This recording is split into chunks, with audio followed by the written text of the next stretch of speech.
پیارے مدنی منوں، آج ہم آپ کو ایک دلچسپ کہانی سناتے ہیں جس کا نام ہے عقل مند پرندہ۔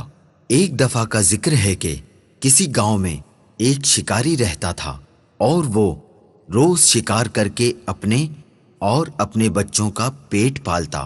ایک مرتبہ ایسا ہوا کہ شکاری جب شکار کرنے جنگل کی طرف گیا تو اسے آسمان میں ایک بہت ہی خوبصورت اور نایاب چڑیا اڑتی نظر آئی۔ چڑیا کو دیکھتے ہی شکاری کے منہ میں پانی آ گیا اور وہ سوچنے لگا کہ اگر کسی طرح یہ نایاب چڑیا میرے ہاتھ لگ جائے تو اس کو بازار میں مہنگے داموں بیچ کر خوب پیسے کماؤں گا۔ یہ سوچتے ہی شکاری نے بڑی چالاکی اور ہوشیاری سے شکار کے لیے جب اپنا جال بچھایا تو اس میں وہ خوبصورت چڑیا پھنس گئی۔ چڑیا کو جال میں دیکھ کر شکاری اپنی اس کامیابی پر بہت خوش ہوا اور دل ہی دل میں اس چڑیا کو فروخت کرنے کے منصوبے بنانے لگا۔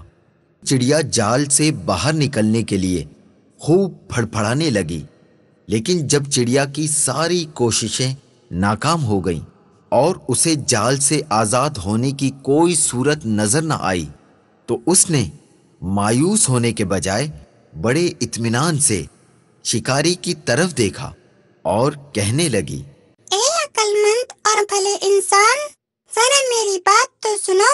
مجھ چھوٹی اور ننھی سی چڑیا کو پکڑ کر آپ کو کوئی فائدہ نہیں ہونے والا، کیونکہ اگر تم مجھے ذبح بھی کرتے ہو تو میرے تھوڑے سے گوشت اور گنتی کے چند نرم و نازک ہڈیوں سے تمہارا کیا بنے گا؟ اور اگر تم مجھے بازار میں فروخت کرتے ہو تو تمہیں کتنا ملے گا؟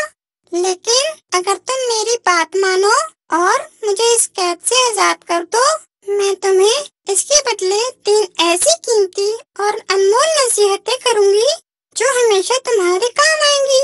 ان میں سے پہلی نصیحت تو میں تمہارے ہاتھ پر بیٹھ کر کروں گی، اور وہ نصیحت ایسی ہوگی جسے سن کر تمہارا خون خوشی سے اور بڑھ جائے گا۔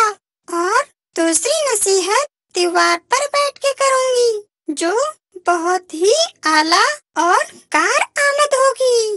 اس کے بعد تیسری اور آخری نصیحت درخت کی شاخ پر بیٹھ کر کروں گی۔ اس لیے اب تمہاری عقل مندی کا یہی تقاضا ہے کہ تم مجھے آزاد کر دو اور میری ان تینوں نصیحتوں پر عمل کر کے دنیا میں بڑا نام کماؤ۔ شکاری نے چڑیا کی یہ پیشکش سن کر تھوڑی دیر سوچنے اور غور کرنے کے بعد اس کی بات مانتے ہوئے جال کی رسی کھول دی۔ رسی کھلتے ہی چڑیا اڑ کر شکاری کے ہاتھ پر آ بیٹھی۔ پہلی نصیحت کرتے ہوئے کہنے لگی، کسی بھی ناممکن بات پر کبھی یقین نہ کرنا، چاہے کوئی بھی کہے۔ یہ کہہ کر چڑیا اپنے وعدے کے مطابق پھر سے اڑی اور دیوار پر جا بیٹھی۔ وہیں سے دوسری نصیحت کرنے لگی، گزری ہوئی کسی بھی بات کا غم کبھی نہ کرنا۔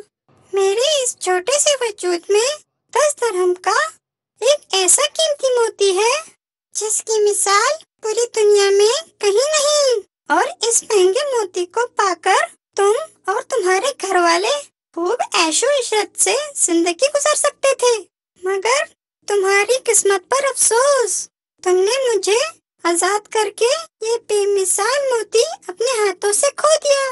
اتنا سننا ہی تھا کہ شکاری زور زور سے اس طرح رونے اور چلانے لگا جیسے اس کا کوئی اپنا قریبی رشتہ دار مر گیا ہو۔ روتے روتے بار بار ٹھنڈی آہیں بھرتا اور کہتا، ہائے ہائے، میں تو لٹ گیا، برباد ہو گیا۔